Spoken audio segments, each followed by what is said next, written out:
Assalamualaikum warahmatullahi wabarakatuh. Bismillah, alhamdulillah, wassalatu wassalamu ala rasulillah Sayyidina Muhammad ibn Abdillah wa ala alihi wa sahbihi wa mawalah amma ba'du. Sahabat Sena Rahmatullah yang saya cintai dan Allah muliakan, selamat dipertemukan kembali di tausiah rutin yang tayang setiap hari walaupun dengan waktu yang sangat singkat. Mudah-mudahan tausiah-tausiah yang telah kami tayangkan besar manfaatnya, khususnya bagi saya dan umumnya bagi kita sekalian. Bahasan kita kali ini tentang larangan-larangan bagi seorang suami agar tidak menyetubuhi istrinya saat menstruasi atau haid. Apa yang dimaksud dengan haid menurut ulama ahli fikih, yaitu adamul khariju minar rahim fi waqtil mu'tad ala sabilis sihah, yaitu darah yang keluar dari rahim seorang perempuan dalam waktu yang rutin juga dalam keadaan sehat. Manusia yang pertama mengalami menstruasi yaitu Siti Hawa, istri daripada Nabi Adam alaihissalam. Mengapa kaum Hawa atau kaum perempuan mengalami haid setiap bulan? Karena ini teguran dari Allah Subhanahu wa Ta'ala saat di dalam surga Siti Hawa menginginkan buah yang dilarang oleh Allah Subhanahu wa Ta'ala, sehingga akibat memakan buah terlarang ini akhirnya Siti Hawa diturunkan oleh Allah Subhanahu wa Ta'ala ke dunia, yaitu ke tanah Jidah. Dan saat tiba di dunia, maka Siti Hawa ini mengalami menstruasi setiap bulan. Ini suatu teguran dari Allah Subhanahu wa Ta'ala. Sahabat Sena Rahmatullah, suatu ketika para sahabat baginda Nabi besar Muhammad SAW bertanya kepada baginda Rasul tentang istri-istrinya yang sedang menstruasi atau haid. Maka baginda Rasulullah SAW menjawab dengan wahyu Allah dalam surat Al-Baqarah ayat 222 bahwa apabila istri-istri sedang mengalami menstruasi maka jauhilah. Makna jauhilah di sini bukan berarti diungsikan, dikeluarkan dari rumah, tapi apabila istri-istri kaum muslimin ini sudah habis masa menstruasi lalu sudah mandi besar, maka fa'atuhunna min haitsu amarkullah, boleh disetubuhi kembali apabila sudah mandi besar. Sahabat Sena Rahmatul Ummah yang saya cintai dan Allah muliakan, dalam ayat ini ada lapad fa'tazilun nisa bil mahid. Ada perintah Allah bagi seorang muslim agar menjauhi istri-istrinya yang sedang haid. Maksud menjauhi di sini, kaum muslimin tidak boleh menyetubuhi istrinya. Kalau sekedar tidur bersama di atas kasur satu kamar, makan bersama, itu diperbolehkan. Yang dilarang itu al-istimta bima bainas surrati warukbah. Yang terjadi di kalangan umat manusia menghadapi istri-istri yang sedang menstruasi itu terbagi atas 3 bagian. Yang pertama adalah kaum jahiliyah. Kaum jahiliyah itu saat mereka mengalami menstruasi pada istrinya, kanatil jahiliyah la yusakinunal huyad wa la yuakiluhunna. Orang jahiliyah itu apabila istri-istrinya sedang menstruasi, maka diungsikan, disingkirkan, dijauhkan dari rumahnya.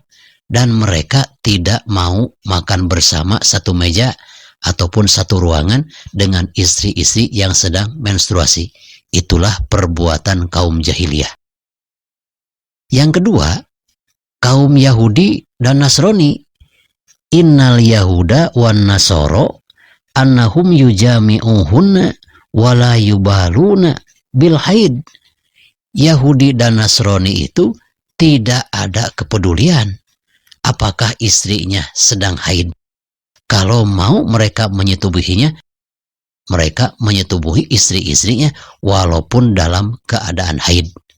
Itu Yahudi dan Nasrani. Kalau kaum jahiliyah sama sekali tidak mau menyetubuhinya, juga ada lebihnya, diusir, diungsikan dari rumahnya. Lalu bagaimana umat Islam? Umat Islam apakah seperti Yahudi? Apakah seperti kaum jahiliyah? Maka di sini sabda baginda Nabi besar Muhammad sallallahu alaihi wasallam yang intinya innama amartukum, sesungguhnya kalian itu diperintahkan oleh Allah anta'zilu mujami'atahunna, untuk menjauhi atau menghindari menyetubuhi istri kalian. Idza hidna walam yata'ammarkum bi ikhrajihinna minal buyut kafi'lil jahiliyah. Apabila seorang perempuan sudah selesai masa menstruasinya lalu sudah mandi besar, maka setubuhilah seperti yang kalian inginkan. Sahabat Sena Rahmatullah yang saya cintai dan Allah muliakan, jadi ada 3 perbedaan. Hati-hati bagi seorang suami agar tidak memaksakan untuk menyetubuhi istrinya dalam keadaan haid, karena ini ada efek sampingnya. Apa efek sampingnya? Karena segala sesuatu yang dilarang pasti ada akibat buruknya.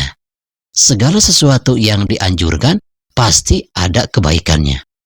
Mengapa Allah Subhanahu wa Ta'ala melarang umat Islam agar tidak menyetubuhi istrinya dalam keadaan haid? Hadis yang diriwayatkan oleh Ibnu Abbas radhiyallahu taala anhu, innallaha wa rasulahu nahya ayyatiyar rajulu imra'atahu wa hiya haidun fa idza ataha sabaqahu ilaiha syaiton.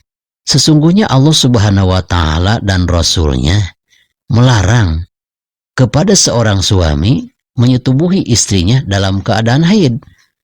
Apabila seorang suami menyetubuhi istrinya dalam keadaan haid, sebelum suami tersebut menyetubuhi istrinya, maka didahului oleh setan untuk menyetubuhi istrinya. Na'udzubillah summa na'udzubillahi min dzalik. Di sini ada adab-adaban tata cara kita sebelum bersetubuh dengan istri. Minimal bacalah doa Bismillahirrahmanirrahim.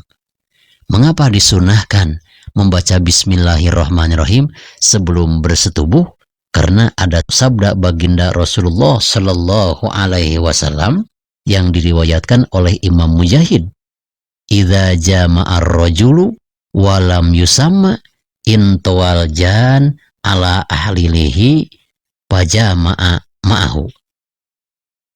Apabila seorang suami menyetubuhi istrinya sebelumnya tidak didahului dengan membaca bismillah, maka akan tidur bersama keduanya, yaitu jin yang ikut menyetubuhi istrinya. Na'udzubillah summa na'udzubillahi min dzalik. Mudah-mudahan kita selalu dijaga oleh Allah Subhanahu wa Ta'ala. Hindarilah untuk kaum muslimin agar tidak menyetubuhi istri dalam keadaan haid, karena itu akan berakibat fatal.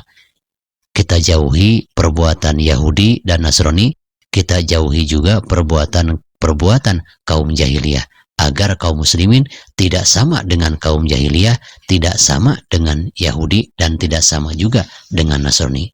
Mudah-mudahan tausiah ini walaupun singkat besar manfaatnya, khususnya bagi saya dan umumnya bagi kita sekalian. Dan jangan lupa setelah menyimak video ini silahkan share kepada yang lain agar lebih bermanfaat. Wassalamualaikum warahmatullahi wabarakatuh.